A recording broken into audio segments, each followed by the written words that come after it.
ओम नमो भगवते वासुदेवाय। भक्तों, आज इस कथा में हम प्रभु की महिमा का गुणगान सुनेंगे। आइए हम सब मिलकर प्रभु की इस पावन कथा को सुनते हैं, जिससे हमारे मन में भक्ति उत्पन्न होगी। ज़्यादा समय न लेते हुए हम प्रभु की कथा को सुनते हैं। व्यास जी कहते हैं, एक दिन की बात है, श्री कृष्ण अपने बड़े भाई बलराम जी को साथ में बिना लिए हुए वृंदावन के भीतर गए और ग्वाल वालों के साथ घूमने लगे। जंगली पुष्पों का हार पहनने के कारण वे बड़े सुंदर दिखाई पड़ रहे थे। घूमते घूमते चंचल लहरों से सुशोभित यमुना के तट पर भगवान गए। जो तट पर लगे हुए पेड़ों को इस तरह से अपनी छटा बिखेर रही थी, उस यमुना में एक कालिया नामक कुंड था, जो विष की अग्नि के कारण दूषित हो चुका था और महाभयंकर हो गया था। श्री कृष्ण ने उस भयानक कुंड को देखा। भक्तों, उसकी फैलती हुई विषाग्नि से तट के बड़े बड़े वृक्ष झुलस गए थे। वायु के आघात से जल में हिलोरें उठती थी और उस जल के छींटे जहाँ जहाँ पड़ते थे, उसके स्पर्श से वहाँ के पक्षी जलकर जीव नष्ट हो जाते थे। वह महाभयंकर कुंड मृत्यु का दूसरा मुख था। उसे देखकर भगवान मधुसूदन सोचने लगे, इस कुंड के भीतर दुष्टात्मा कालिया नाग रहता है, जिसका विष ही शस्त्र है। इसने यहाँ समस्त यमुना का जल दूषित कर दिया है। प्यासे से पीड़ित मनुष्य अथवा गौ इस जल का उपयोग नहीं कर सकते। अतः मुझे नागराज कालिया का वध करना चाहिए, जिससे सदा भयभीत रहने वाले ब्रजवासी यहाँ सुखपूर्वक रह सके। मैंने मनुष्य लोक में इसीलिए अवतार लिया है कि यहाँ समस्त दुष्टों को मैं नष्ट कर सकूं। इस कुमार्गी दुरात्मा को दंड देकर राह पर लाऊं। वहां पास ही बहुत ही शाखाओं से संपन्न कदम्ब के वृक्ष लगे थे। उसी पर चढ़कर जीवों का नाश करने वाले इस सर्प के कुंड में मैं कूदूंगा। जो बाल फेंकने की कथा है, ऐसा हमारे शास्त्रों में नहीं लिखा है, उसको किसी ने अपनी मनोदशा से लिखा है। यहाँ पर कदम्ब से भगवान ने स्वयं कूदा है, ऐसा लिखा हुआ है। ऐसा निश्चय करके भगवान ने अच्छी तरह कमर कस ली और वे वेगपूर्वक नागराज के कुंड में कूद पड़े। भक्तों, उनके कूदने से वह महान कुंड क्षुब्ध हो उठा। पानी की ऐसी लहर उठी कि बहुत दूर के वृक्ष भी उससे भीग गए। सर्प की विषाग्नि द्वारा तपे हुए जल से भीगने के कारण वे सभी वृक्ष सहसा जल उठे। चारों दिशाओं में आग की लपटें फैल गई। उस नागकुंड में पहुंचकर श्री कृष्ण ने अपनी भुजाओं पर ताल ठोंकी। उसका शब्द सुनकर नागराज उनके पास आया। उसके नेत्र क्रोध से लाल हो रहे थे। उसने फणों से विष को निकालते हुए, लपटें निकालते हुए भगवान की ओर दौड़ा। और इस सब को देखकर नाग की पत्नियां भी वहां आ पहुंची, जो मनोहर हार पहनकर बड़ी शोभा पा रही थी। भक्तों, उनके अंगों के हिलने डुलने से कानों के कुंडल झिलमिला रहे थे। सर्प ने देखते ही देखते भगवान श्री कृष्ण के शरीर को लपेट लिया और विष से भरे हुए मुख से भगवान को डसने लगा। श्री कृष्ण को कुंड में पड़कर नागों के फण में जाते हुए देख ग्वाले ब्रज की ओर दौड़ लगा दिए और आकर रोते हुए बोले, ब्रजवासियों, श्री कृष्ण कालिय दह में डूबकर मूर्छित हो गए हैं। नागराज उन्हें खा लेगा। तुम जल्दी चलो, विलंब ना करो।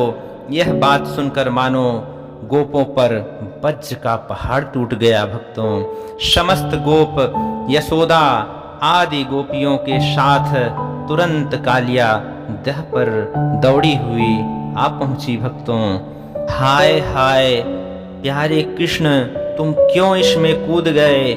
इस प्रकार विलाप करती हुई गोपियां अत्यंत व्याकुल हो उठी। भक्तों, तथा अद्भुत पराक्रमी बलराम भी श्री कृष्ण को देखने के लिए यमुना तट पर पहुंच गए।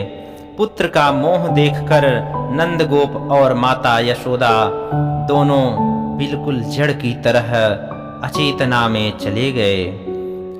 अन्य गोपियां भी शोक से आतुर हो रोने लगी, श्री कृष्ण की ओर देखने लगी। वे भय से कांपने लगी और गदगद वाणी में प्रेम पूर्वक बोली, हम सब लोग यशोदा के साथ नागराज के इस कुंड में प्रवेश करेंगे। अब हम वापस ब्रज में लौटकर नहीं जाएंगे और हमारे लिए ब्रज में वापस जाना उचित नहीं होगा। भला सूर्य के बिना दिन और चंद्रमा के बिना रात कैसी हो सकती है? दूध के बिना गौ और श्री कृष्ण के बिना ब्रजवासी किसी काम के नहीं। हम श्री कृष्ण के बिना गोकुल में नहीं जाएंगे। गोपियों के ये वचन सुनकर रोहिणी नंदन महाबली बलराम ने देखा कि गोप लोग बहुत दुखी हो रहे हैं, उनकी आंखों से आंसुएं बह रही हैं। इसलिए वो एक बार अंतर ध्यान होकर अंतः मन से भगवान श्री कृष्ण को बोलने लगे कि आप अपनी सांकेतिक भाषा में बता रहे हैं। भक्तों, श्री कृष्ण को उनके महात्म्य का स्मरण दिलाते हुए कहा, देव देवेश्वर, आप तो यहाँ पर मनुष्यों का उद्धार करने के लिए यहाँ पर अवतार लिया है। क्या इस बात को नहीं जानते हैं कि तुम इन मानवों के भिन्न साक्षात परमात्मा हो? तुम ही इस जगत के केंद्र हो, देवताओं का आश्रय भी तुम ही हो। तुम ही त्रिभुवन की सृष्टि पालन और संहार करने वाले त्रिवमय परमेश्वर हो। हम दोनों इस समय यहाँ अवतरित हुए हैं। इस ब्रज में गोप गोपियाँ ही हमारे बांधव हैं। ये सब के सब तुम्हारे लिए दुखी हो रहे हैं। फिर क्यों बंधुओं की उपेक्षा करते हो? तुमने मनुष्य भाव अच्छी तरह सीख लिया है। बालोचित चपलता दिखाने में भी आपने कोई कमी नहीं छोड़ी। अब यह खेल रहने दो और दांतों से ही अस्त्र शस्त्रों का काम करने वाले इस दुष्टात्मा नाग का दमन करो। बलराम जी के द्वारा इस प्रकार स्मरण दिलाए जाने पर श्री कृष्ण के होंठ मंद मुस्कुराते हुए खिल उठे। उन्होंने अंगड़ाई लेकर अपने शरीर को सांपों के बंधनों से छुड़ा लिया। भक्तों, और दोनों हाथों से पकड़कर उसके फन को नीचे झुकाकर उसी पर चढ़ गए और शीघ्रता पूर्वक पैर चलाते हुए नृत्य करने लगे। बोलो बांके बिहारी लाल की जय, श्री कृष्ण कन्हैया लाल की जय। श्री कृष्ण के चरणों से आघात होते हुए नाग के फणों में कई घाव हो गए। वह जिस फण को ऊपर उठाता उसी को भगवान अपने पैरों से झुकाकर दबा देते थे। श्री कृष्ण के द्वारा उछले जाने के कारण नाग को चक्कर आने लगे। वह मूर्छित होकर डंडे की तरह पृथ्वी पर गिर पड़ा। उसके मस्तक और गर्दन टेढ़े हो गए। मुख से रक्त की धारा बह निकली। यह देखकर नाग की पत्नियां भगवान मधुसूदन की शरण में प्रार्थना करने लगी। भक्तों, नाग पत्नियां बोली, देव देवेश्वर, हमने आपको पहचान लिया। आप सबके ईश्वर और सब में उत्तम हैं। अचिंत्य परमात्मा ज्योत स्वरूप जो ब्रह्म हैं, उसी के अंशभूत आप परमेश्वर हैं। देवता भी जिन स्वयंभू प्रभु की स्तुति करने में सामर्थ्यवान नहीं है, उन्हीं के स्वरूप का वर्णन हम जैसे साधारण स्त्रियां कैसे कर सकती हैं। संपूर्ण पृथ्वी, आकाश, जल, अग्नि और वायु, यह ब्रह्मांड जिनके छोटे से अंश का भी अंश है, उस भगवान की स्तुति हम कैसे कर सकती हैं। जगन्नाथ, हम बड़े कष्टों में पड़ जाएंगे अगर हमारे पति देवता नष्ट हो जाएंगे। आप कृपा करके इनके प्राण को छोड़ दीजिए। उनके इस प्रकार स्तुति करने पर कालिय नाग को भगवान ने कुछ छोड़ दिया।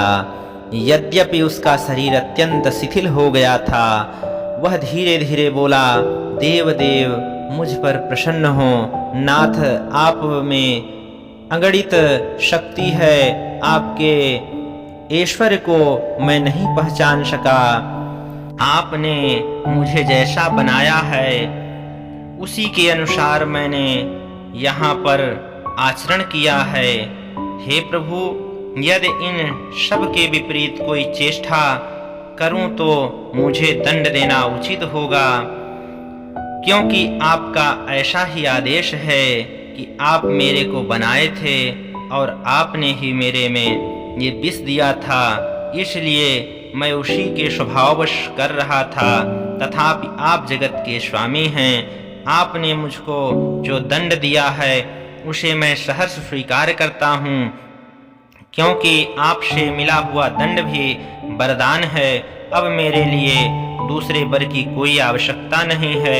हे अच्युत, आपने मेरे बल का, अहंकार का नाश कर मेरे विष को हर लिया और प्रेम पूर्वक मुझे छोड़ दीजिए।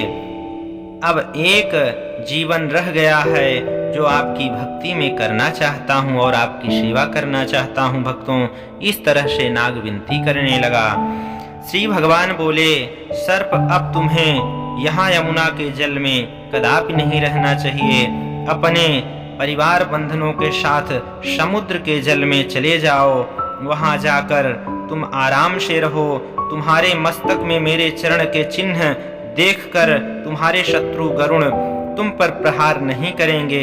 यूं कहकर भगवान हरि नागराज को छोड़ दिया भक्तों। वह भी श्री कृष्ण को प्रणाम करके समुद्र को चला गया। उसके जाते ही सब उसके साथ उसके संतान बंधु बांधव सब चले गए, पत्नियां चली गई और कुंड बिल्कुल ही विष से मुक्त हो गया। श्री कृष्ण को सभी दौड़कर छाती से लगाना चाहे, पर बलराम जी सोचे कि इनके ऊपर विष का असर है, इसलिए सबको रोकते हुए सबसे पहले बलराम जी जाकर उनको अपने छाती से लगा लिया और उनके समस्त विष को अपने अंदर खींच लिया। क्योंकि वो भी शेषावतार हैं भक्तों, इसलिए उनके ऊपर कोई भी असर नहीं हुआ। उसके बाद सब लोग उनको छाती से लगाकर रोने लगे। सबकी आंखों से आंसू निकल रहे थे और सब भगवान के मस्तक पर गिर रहे थे, क्योंकि भगवान छोटे थे। कुछ गोप विस्मय में होकर श्री कृष्ण को देखने लगे कि कैसे इस नाग को मार दिया, और सब आश्चर्यचकित हो उठे।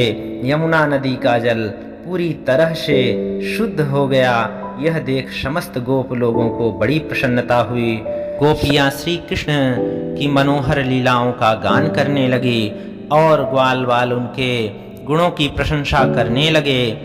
उन सब के साथ श्री कृष्ण ब्रज वापस लौट आए। भक्तों, हमारे जो प्रभु हैं वो अपने भक्तों के लिए कुछ भी कर सकते हैं, कोई भी संकट झेल सकते हैं। हम बस विश्वास करें प्रभु की भक्ति में। कथा आप लोगों को कैसी लगी? आशा करता हूँ प्रभु की कथा आप लोगों को अच्छी लगी होगी। आप लोग कमेंट में ओम नमो भगवते वासुदेवाय या तो ओम नमो नारायण जरूर लिखें, और चैनल को सब्सक्राइब करेंगे तो हमको बड़ी खुशी होगी। प्रभु आपका कल्याण करें, आपको सदमार्ग पर लाएं। ओम नमो भगवते वासुदेवाय।